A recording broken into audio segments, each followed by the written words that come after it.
I've streamed approximately 20-ish hours of the recent Blue Protocol network test. I have played approximately 26 to 30 hours of it. I played a few hours off stream after day 1. I played a few hours after stream on day 2. And then I played a few hours earlier this morning before the network test shut down completely. And admittedly, my opinion of the game has shifted a little bit since the day 1 impressions video that I did roughly 48 hours ago. But that shift hasn't been in a negative way. Rather, certain aspects of the game have just been either improved, or I think areas of the game specifically need improvement. My overall rating for the game has not decreased in any capacity. Rather, I still believe Blue Protocol, if it released in the form that it is in right now, would do exceptionally well. This is a game that I have actually had immense amounts of fun in. Like, if you don't want to watch the rest of this video, which I genuinely urge you to, then what you can take away from this is that this game is the most fun I have had in an MMO in years, with the single exception of World of Warcraft's most recent Dragonflight expansion. Disregarding that, because that's an expansion for an already well-established MMO, Blue Protocol has been more fun and is, in my opinion, a higher quality MMO than I have played in years, and that I think has been released in years. Now, before I delve any deeper into my day 2, 3 impressions of Blue Protocol, I want to quickly take a moment here to thank all of our incredible patrons over on Patreon. You guys allow for me to continue to do videos like this every single day, and I cannot express how much I appreciate that. Also, if you have a moment, consider following MRSSSTIX and I over on Twitch, where we stream games like this, Blue Protocol, Throne and Liberty, every new MMO, and occasionally gacha game every weekend. Now, let me start this off by saying that I will have a much longer, much deeper, objective review posted on my 30-ish hours spent in the network test, probably sometime later this week or next week, after I have time to go through my thoughts, condense everything into an easily digestible format that isn't, 45 minutes long. But I will summarize the things that I experienced day 2 that I didn't necessarily experience day 1, or that I did experience day 1 and experienced again day 2 and 3, but found to be more difficult, more irksome, or just generally that I didn't like. Let's start off with the difficulty. I made it to level 8 on the first day of streaming. I streamed for approximately 9 hours day 1, and translating the game from Japanese to English was a little bit of an arduous process, but that's to be expected. The game was in Japanese. You don't expect to be able to be capable of understanding any of it without some kind of translation software. So I translated everything. That probably set me back roughly an hour or so.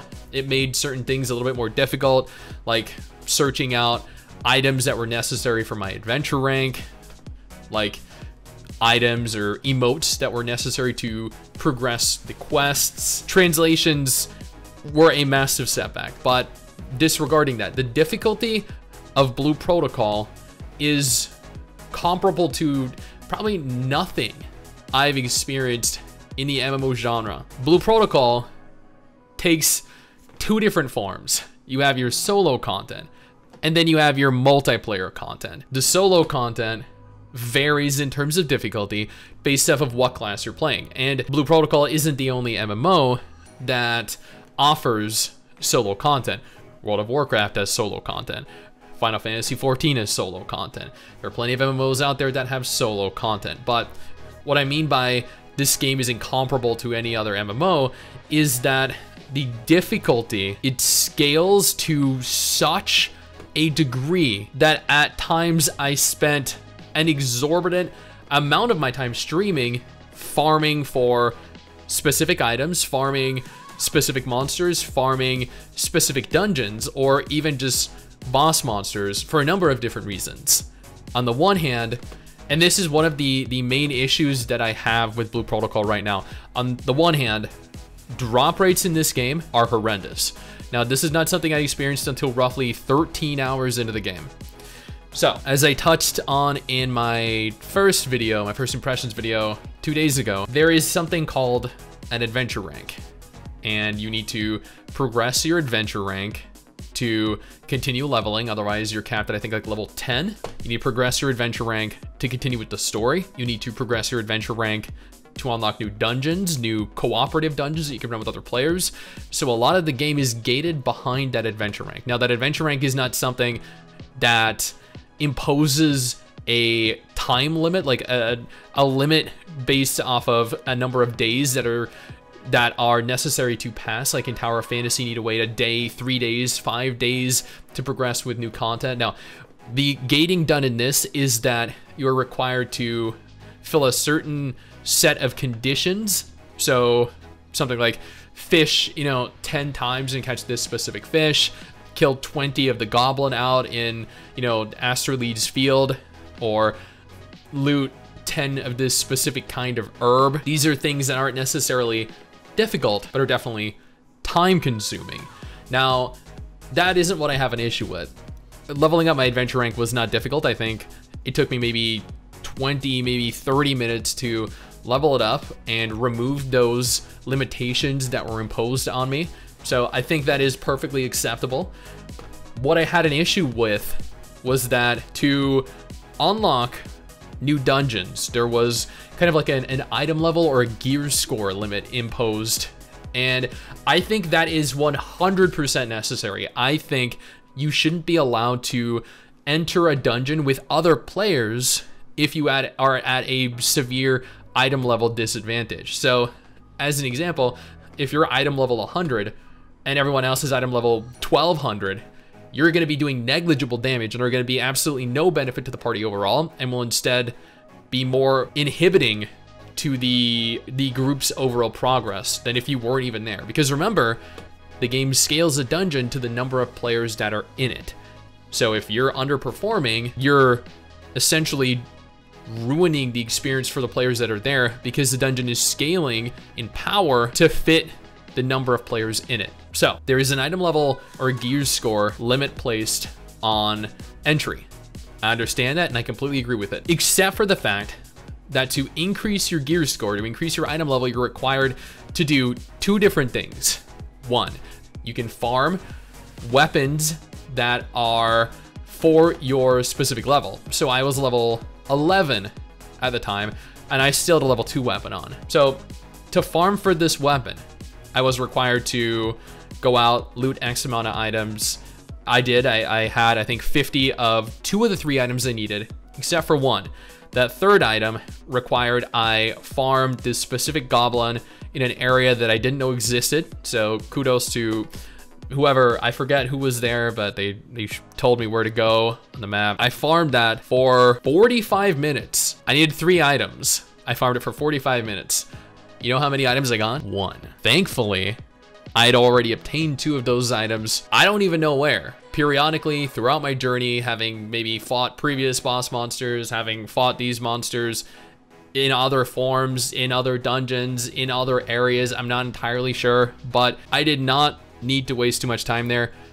It did take me 45 minutes to obtain 1 item.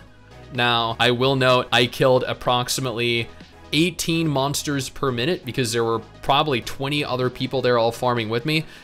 So 20 monsters per minute, which meant a minimum of 100 to 200 monsters per 10 minutes. I was there for 45 minutes. I killed anywhere from 500 to 1,000 monsters to get 1 single item. That is not okay. That is not acceptable. I do not think that I should be required to waste 45 minutes, an hour, 2 hours grinding for that piece of gear. But at the same time, I understand you don't get gear from monster drops. You don't get gear from boss drops. So they need to have you attempt to do something, waste your time doing something to obtain that gear. The other form of progressing your item level is by equipping Imagine. Imagine, as I explained in the previous video, take 2 forms. You can either use them as combat. Imagine they provide you an additional skill. They provide you statistical benefits, or as I learned yesterday, they also provide you statistical benefits in the form of gear, because you equip them like gear. And these Imagine provide you sizable item level boosts. So I was stuck at, I think I was 260 or 360 item level, and I needed to be 270 or 370 item level. So I decided I would go out and I would farm the materials necessary to craft this Imagine. The Imagine, it required I have 3 different sets of items. I already had the second and the third item, but I did not have any of the first item. It required to go out and I think it was to kill some like rumbling boar. It was this dark brown boar that was, I think, level 6 or 7, and there were a ton of other people that were farming it. They were very spread out. So these monsters were about a 10-second run between each one, and there were maybe 5 of them that spawned total. So you can imagine how much time I spent there attempting to obtain this item, because the items necessary to farm Imagine and to farm weapons are of a significantly lower drop rate than normal items. So I spent roughly an hour farming these boars, and I got nothing, not a single drop. I left. I did some other things, because streaming me just running in a pentagon for an hour really wasn't very enjoyable for people watching or for me either. So I went out, did some other stuff, came back later. I spent about another 20 minutes farming. I finally obtained my first item, and I was ecstatic, because I mean, 1 out of 3 is horrible, but in almost 90 minutes worth of work and effort and investment, I finally saw the light at the end of the tunnel. But then it dawned on me, it could be another 3 to 4 hours before I'm even done with this. And then I was lucky. I actually got the Imagine drop that I was working towards as an item drop. So, I mean, you can apparently get equipable Imagine out as just normal monster drops. That is something I did not know. That is something that I am now aware of, and that I guess all of you should be aware of too. While farming items, while you can't get weapons, you can in fact earn Imagine, which are equipment that you can equip. So the drop rates, they really irked me. I think the drop rates are probably the main issue that I have with the game. If they do not fix this, if they do not increase the drop rate, you're going to be grinding for hours every time you gain 5 or 10 levels and have the option of crafting a new weapon. Every time you unlock a new Imagine that you can craft that provides you an advantage, a statistical advantage, an item level increase, because if you don't constantly keep ahead of the game with that, you're not going to be able to get into new level appropriate dungeons. This could really burn a lot of players out, having to farm the same monsters incessantly for hours and hours. I was burning out, and I was only doing it for, I think, a grand total of 2.5 to 3, and only for the 1 single level 10 weapon and the 1 single Imagine I needed to hit that item level requirement. Another thing I noticed that I was really irritated by in the game was aggro generation. And not just aggro generation, but aggro maintenance. When I would be attacking a monster, the monster would vary between who it was hitting. Sometimes it would hit the guy way off in the distance. Sometimes it would aggro on a person that was just running by. Other times, I wouldn't even be engaging a monster, and it would run all the way over to me and start murdering me out of nowhere. I did not understand how aggro generation worked. I did not understand how to maintain aggro. Nobody understood how to maintain aggro. Nobody could maintain the aggro of anything. The monsters zigzagged between people every second. They ran periodically and hit whoever they could. Sometimes they would have massive AoEs.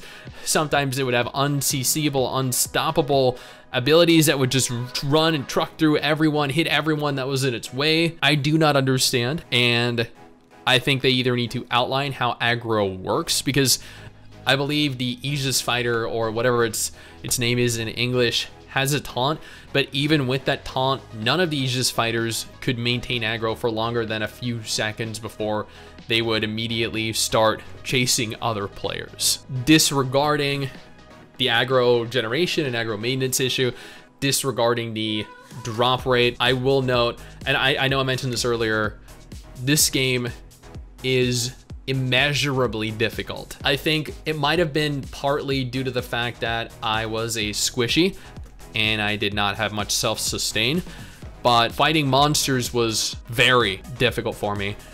Having EP as a mage meant that I could only use a couple different abilities, 2, maybe 3. Then I would be forced to hold my right click to regen my EP. My EP was essentially mana.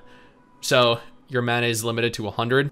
Every ability costs like 30 to 40 EP, and you have various different abilities. I have one that allows for me to passively regen EP, but it was on like a 30-second cooldown, and it would passively regen like 200 to 300 EP over 20 seconds or so. So it allowed for me to cast a little bit more frequently. There were passives, I believe, that helped with the regenning and the maintenance of your EP, but overall, I felt like I really did not possess the ability to last long-term in any fight, any at all. Every single time I engaged an enemy, it was a life or death situation. Every time there was a boss monster, it was a life or death situation. I died so many times, a lot of which were to falling off cliffs. And that was due to the fact that I just felt like I didn't deal a whole lot of damage. The monsters, they just scaled in level so drastically because the story took you from the first zone to the second zone. The first zone, the max level of a monster was, I think, 7. Second zone, you immediately go through the loading screen. They're level 10. You jump off the cliff, they're level 16. You run around up north a little bit, they're like level 25. You go through, I don't know, I think it was like somewhere over to the east, they're level 47. And you're like, how do I wrap my head around why there's such a large discrepancy between levels? And how come everything aggroes on me from a billion yards away and murders me? Anyway, disregarding that, the difficulty of the game gets exponentially more difficult very quickly. So I was level 11 when I started the new zone. The quests were telling me to kill level 10 monsters. I did every side quest I could. I was completing all of my adventure rank objectives, and within 2 hours, my quests were, I think I'd leveled from 11 to 12, and then my quests were taking me to monsters that were level 16. Level 10 monsters were already difficult enough for me. Level 16 monsters had double the HP pool and did significantly more damage, 150 to 200 damage per hit, and I had like 500, 600 HP. I could survive maybe 3 hits at times. So if I did not perfectly dodge, if I wanted to attack, I needed to stand still to recover my EP. That left me open to being hit so frequently. But if I wanted to survive, I needed to dodge a lot, which meant that I wasn't actively fighting a lot, which meant encounters just took so long. And given the double HP pool and the damage reduction I suffered, maybe due to the level difference, I don't know, it made those encounters take so long, and it was just not enjoyable. But outside of that, no, and don't get me wrong, the difficulty, it was actually one of the more fun aspects of the game. I hate when MMOs are too easy. I feel like every MMO I play these days are designed around being playable and completed by children. That is not the case with this game. After a certain point, things get very difficult, and this is definitely going to separate the shit players from the decent players and the good players. I think the difficulty was fantastic. I just wish that instead of ramping up so rapidly, it allowed for you to, I guess, grow with the difficulty increase so it wasn't so drastic and immediate. Disregarding those 3 aspects of the game, I think Blue Protocol has continued to repeatedly exceed my expectations. I played it for roughly almost 30 hours. I was absolutely enthralled by the combat. The combat was very smooth. The combat was very fluid. The animations were perfect for an anime MMO. Like, I'm not talking comparable to like a fully 3D God of War, Horizon Zero Dawn or style game. I'm talking about from an anime perspective. There is nothing better. This game, the combat in this game is flawless. The world is enormous. The world is beautiful. The story, the animations of your characters in the story are phenomenal.